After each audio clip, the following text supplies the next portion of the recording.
करेंगे, जिसको लेकर के मतदान जारी है। विधानसभा के तिलक हॉल में चल रहा है मतदान और अभी तक विधानसभा में आपको बता दें 287 वोट डाले गए। सीएम योगी अखिलेश यादव फिलहाल कर चुके हैं मतदान और डिप्टी सीएम ब्रजेश पाठक ने भी मतदान किया।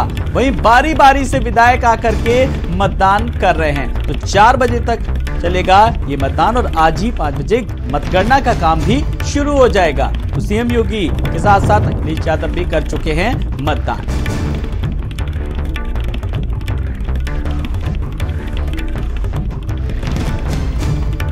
तो विधायक आकर के फिलहाल मतदान कर रहे हैं और ये उस वक्त की तस्वीर जब मुख्यमंत्री योगी आदित्यनाथ पहुंचे समय।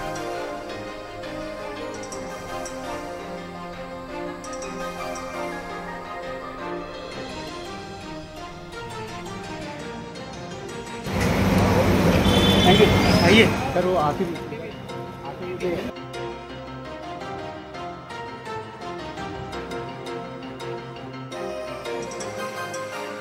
को लेकर के आश्वस्त नजर आ रहे हैं। तो एमएलसी बहुत अच्छा है और कम से कम हम लोगों ने जगाने का काम किया है। इस मतदान से कम सरकार जाग गई और हमारे जो पिछड़े और दलित वो जागेंगे और जिस दिन जाग जाएंगे इस सरकार का पता नहीं लगेगा। अंतरात्मा की आवाज से समाजवादी पार्टी के विधायक भी वोट कर सकते हैं। ये भारतीय जनता पार्टी के अब सरकार है, झूठा मुकदमा लगा दे, सरकार है गाड़ी में बैठा के ले जाए, सरकार है कुछ दबाव बना सकती है, लेकिन समाजवादी लोग टूटने वालों में से नहीं है। सर, कल दिल्ली में तमाम बातें हुई, दिल्ली में तमाम घटनाएं हुई सर दिल्ली। तो ये अखिलेश यादव जी थे, आपने सुना, उन्होंने तमाम बातें कही और साफ तौर पर इस बात को कहा कि समाजवादी पार्टी के लोगों पर दबाव बना सकते हैं, लेकिन समाजवादी पार्टी के लोग मजबूती से चुनाव लड़ेंगे।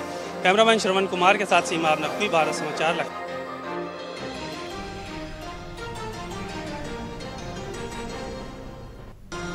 एमएलसी उपचुनाव को लेकर के फिलहाल मतदान जारी है और इस बीच अगर प्रत्याशियों की बात करें, विधान परिषद के चुनाव में भाजपा और सपा आमने सामने है और दोनों ही प्रत्याशी दोनों ही दलों के किस तरीके से अपनी जीत को लेकर के आश्वस्त नजर आ रहे हैं। और इसमें सपा से रामजतन राजभर के साथ साथ जो प्रत्याशी हैं उनको बनाया और एमएलसी चुनाव को लेकर के फिलहाल उपचुनाव जो हो रहे हैं उनको लेकर के मतदान जारी है। और ज्यादा जानकारी के लिए बात करेंगे अपने संवाददाता संदीप खेर से। संदीप, उपचुनाव की जंग जारी है, अखिलेश यादव भी मतदान कर चुके हैं, मुख्यमंत्री योगी आदित्यनाथ भी, और इसी बीच कुछ तस्वीरें भी नजर आई जब ब्रजेश पाठक डिप्टी सीएम ने भी मतदान किया और ओम प्रकाश राजभर भी उनके साथ आए। और इस वक्त चल क्या रहा है फिलहाल? देखिए, बिल्कुल सबसे पहले आलोक, अगर आज के विधान परिषद के उपचुनाव के मतदान पर आज नजर डालते हैं, सुबह 9 बजे से शाम 4 बजे तक वोटिंग होगी, 5 बजे मतगणना शुरू होगी। इसको लेकर देखिए तमाम तरीके की जो तैयारियां हैं वो भी वहां पर पुख्ता की गई थी।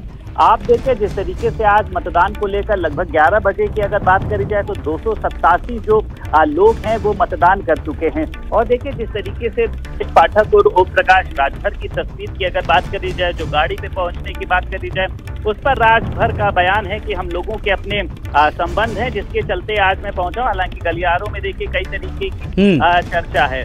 अब देखिए चुनाव को लेकर ये कहा जा रहा है कि भारतीय जनता पार्टी जो है वो जिताऊ स्थिति में है। भारतीय जनता पार्टी समाजवादी पार्टी को लेकर कह रही कि उनको तो प्रत्याशी ही नहीं उतारने चाहिए थे, क्योंकि किसी भी तरीके से ना ही वो बहुमत में आते हैं ना ही वो जीत की स्थिति में है। भारतीय जनता पार्टी ने अपने 2 बड़े दावेदारों को उतारा है और उनका कहना यह है कि जो जीत है वो हमारी निश्चित है। परिणाम हालांकि कह सकते हैं कि जब सामने आएंगे, लेकिन अखिलेश यादव ने, शिवपाल यादव ने, दोनों ने ही भारतीय जनता पार्टी पर कड़े हमले किए। जब अखिलेश यादव वहां पर पहुंचे तो उन्होंने कहा कि पिछड़ों को जिताना चाहिए। पिछड़ों को जिताने से मतलब है विधान परिषद उपचुनाव के जो इन्होंने 2 अपने प्रत्याशी उतारे हैं। लेकिन भारतीय जनता पार्टी का कहना यह है कि जब समाजवादी पार्टी की सरकार थी तब ये लोग पिछड़ों के लिए क्या करते थे, तब ये लोग दलितों के लिए क्या करते थे, जो जबकि भारतीय जनता पार्टी ही दलितों के लिए, पिछड़ों के लिए, महिलाओं के लिए, तमाम लोगों के लिए खड़ी है और तमाम लोगों के लिए सरकार लगातार काम कर रही है। ऐसे में ये तय है कि बीजेपी के दोनों प्रत्याशी ही भारी जीत कराएंगे। जी, लेकिन बड़ी बात यह है कि संदीप खेर बात करें, अभी मैं आपका 5 मिनट पहले की बात है, एक्सक्लूसिव इंटरव्यू ओम प्रकाश राजभर से जब आपने तमाम अहम सारे सवाल पूछे और दलितों और पिछड़ों की लगातार बात हो रही है। संदीप, सवाल घूम फिर के यही आता है, इतनी हितों की बात हो रही है, इतनी सरकारें आई हर चुनाव के पहले, लेकिन असल हितैषी कौन है ये खुद वो लोग नहीं समझ पा रहे हैं उनके।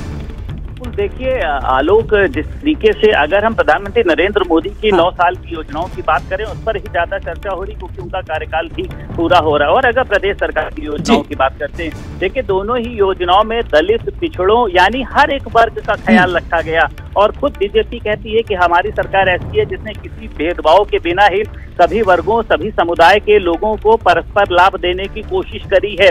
और देखिए जिस तरीके से निकाय चुनाव में भारतीय जनता पार्टी ने मुस्लिम प्रत्याशियों को, अल्पसंख्यकों को, तमाम लोगों को टिकट दिया था, हालांकि जो टैग था वो पहले लगता था MY यानी मुसलमान यादव यानी समाजवादी पार्टी को कहा जाता था कि ये लोग मुसलमानों को सबसे ज्यादा तरजीह देते हैं। लेकिन इस बार भारतीय जनता पार्टी ने जिस तरीके से उसने कहा था कि एक हाथ में कुरान एक हाथ में लैपटॉप की तर्ज पर ही हम मुसलमानों को भी बराबर अवसर देने का काम करेंगे, उसी देखिए तर्ज में कह सकते हैं कि चाहे दलितों की बात करी जाए, पिछड़ों की बात करी जाए, लगातार भारतीय जनता पार्टी उनको लेकर आगे चल रही है, सभी योजनाओं में उनको परस्पर लाभ दे रही है। बिल्कुल, और समय समय पर जिस तरीके से बताती भी रहती है। बहुत बहुत शुक्रिया, आप इस पर खबर पर नजर रखिएगा।